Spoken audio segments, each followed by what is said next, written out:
यहाँ ध्यान करना जरूरी है। और ध्यान करने के लिए, समाधि में लीन होने के लिए, जैसे उदाहरण के तौर पर आकाश को रखा गया, और ध्यान से जैसे ही या समाधि से जैसे ही उठें तो फिर माया का ध्यान होना चाहिए। फिर जो कुछ है वो माया तक ही सीमित रह जाता है। तो ऐसे करते करते दो अवस्था हमारे में रहती है। एक अवस्था रहती है जब आप ध्यान समाधि में लीन होते हैं।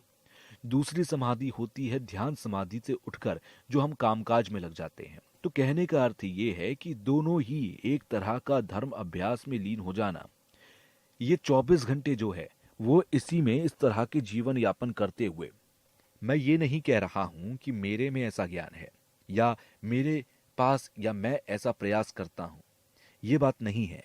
लेकिन अगर हम ध्यान दें तो भले ही हम शून्यता को साक्षात रूप में ना जाने, लेकिन फिर भी एक अंदाजे के तौर पर, जैसे हम किसी चीज को देखते नहीं हैं लेकिन उसकी सुगंध भोग सकते